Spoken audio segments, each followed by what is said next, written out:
All right, welcome back, guys. So this is going to be the second part of this trading support and resistance video. If you not watched the first video, ensure to watch it first before you watch this because they are codependent on each other. All right, now, so I said we're going to quickly go through the examples of trading support and resistance, and you can find support and resistance almost anywhere you are trading. Okay, but let's just pick any currency pair here. Okay, let's look at this. You can see this. Okay. All right, so let's go to the 4-hour time frame. And what can we see? Okay, let's delete this. Delete this arrow. What do you see? Just like I've explained, so what our resistance is not a line. All right, it's not a line.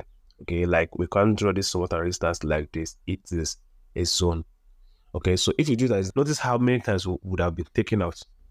Notice how many times would have been taken out of this trade. So it is what? A zone. Okay, and just like I've explained in the previous video, what did I say? Mostly trace support and resistance in the direction of the trend. It is more probable for you. And if we zoom out to look at this trend, which trend are we exactly? We are in an uptrend. You can see. Okay, so I'll be looking more of buying than selling this pair. You could sell, of course. You can see that here. If you sold there, you have gotten your profit. Sold there, they have gotten your profit. Sold there, they have gotten your profit. But it's more probable that this market is going to continue upward. Okay, you can say you can take the risk at times. Okay, especially when it's what the resistance is newly forming. You can try that. All right, but it's more probable for you, meaning it's more sure that it's going to continue in the up direction. Okay, so just like I've explained, it's just going to be a recap of everything I've explained to you. Okay, what happens when the market comes down to a support region? Let's zoom in. What do we see? Okay, what do we see? First of all, we'll see a hammer pattern here, something like a hammer. Okay, this is a hammer followed by a bullish candle. This is enough to signify to me that the market is actually going to what? Go up. Okay. If you don't know about candlestick patterns, you should check them out like this. What do you see here? We see a hammer still. See a hammer. You don't actually have to cram all the candlestick pattern. Okay. The candlestick gives you a message. Okay. What is this candlestick giving me now? It showed me that during the period of its formation, the sellers tried to push the price. Okay. They tried to push the price down. Notice the candle. They tried to push the price down. Before the candle could finish forming, it was pushed back up again. Okay. The candle was pushed back up again and the candle ended like this. This is what made it a hammer. Okay. This is what made the candlestick a hammer. All right. Now, some people could also interpret this candlestick as an indecision candle. Okay. How is indecision candle a reversal candlestick? Look at the momentum that the sellers were using to push this price here. All they have to do is just interpret it. Look at the momentum that the sellers were using to push this price down at this particular region. Okay, look at it. Okay. Sellers were strongly pushing the price down. But what happens next? The next candle, what happened? Seller attempted to push the price down. Okay. At the end, the buyers would push up because we were already in a support zone. So buyers are looking to buy. At the ending, the buyers were able to push it up. Okay. Attempted to push it even higher up, but they managed to close down below. Okay. And so we have this. Some can call it indecision candle, some can call it hammer, depending. The name doesn't really matter. Let's go forward. Okay, I see the different things that have happened. Look at this place too. Okay, notice the candlestick difference or the candlestick pattern that was presented to you. Okay, now notice how this is also a double bottom pattern for you to trade with. You get it? Notice how this is also a double bottom pattern for you to trade. So everything I'm saying is literally playing out here in the last chart for you. Okay, so if I miss this trade now, and I'm like, okay, wait, let's wait for the market to come back down. And the market did come back down. Okay, the market did come back down.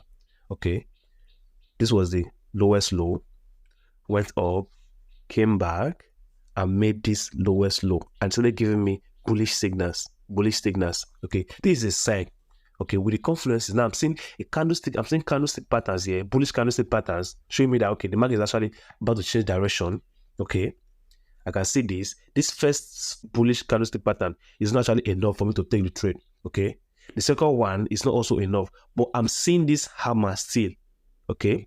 Okay, this hammer is a good signal that, okay, with everything I've seen, we are in the support zone. True. Okay, and we have a double bottom already formed. True. Now I'm seeing a hammer. Okay, from show me that the market is actually about to change direction. Okay, so I can trade this.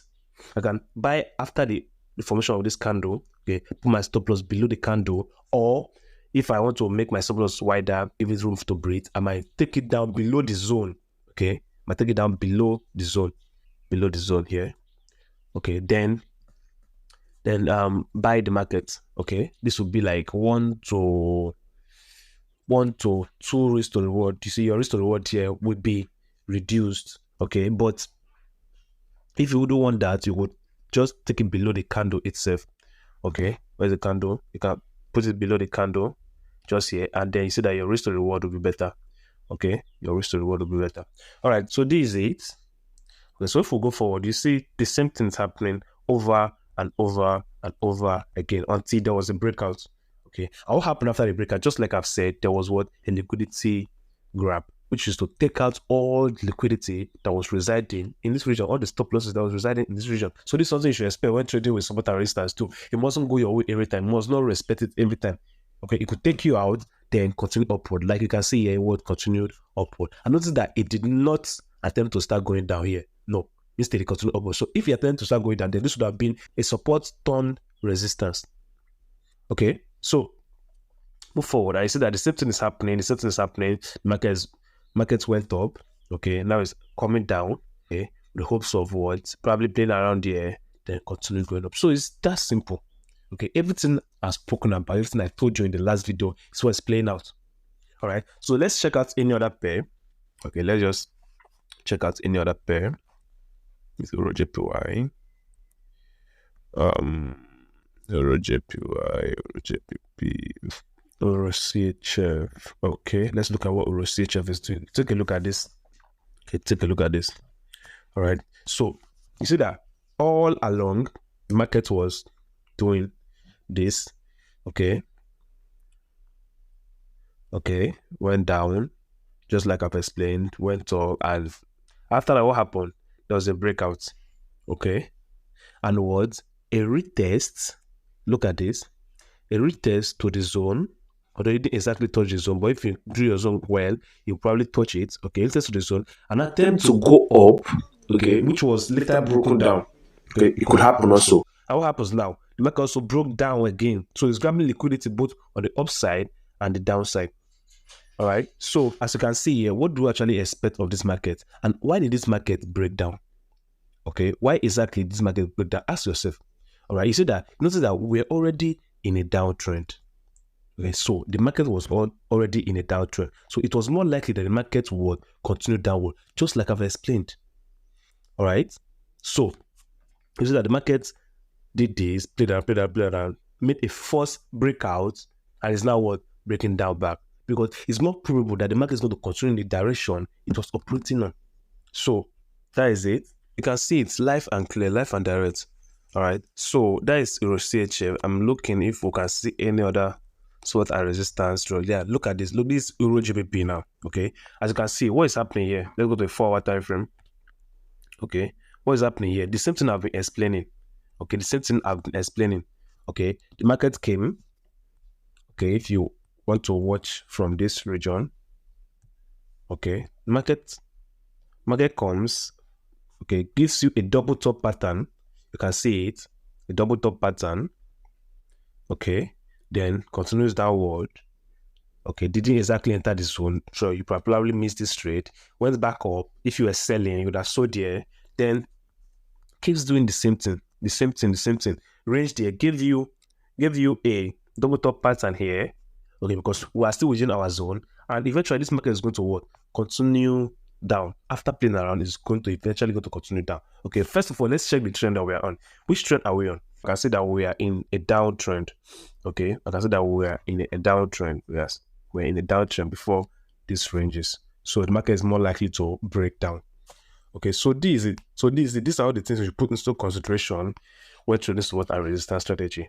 And remember, you integrate all these concepts together to give you a strategy, confluence that will keep it profitable in the long run. Okay.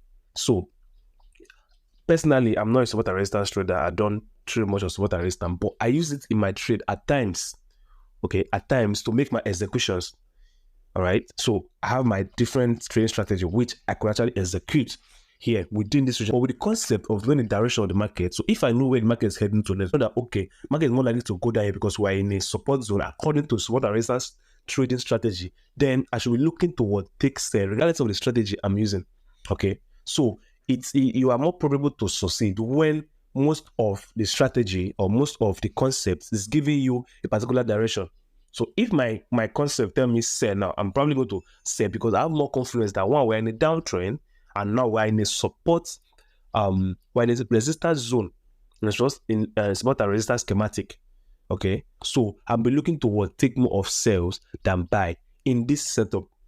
All right. So this is it. And you can see the same things happening everywhere. All right. This is it for today's video, guys. Don't forget to like and subscribe to stay updated when I post a new video. All right. And leave your comment section. If you have any question, you can also ask in the comment section and you'll be getting back to in time. Peace.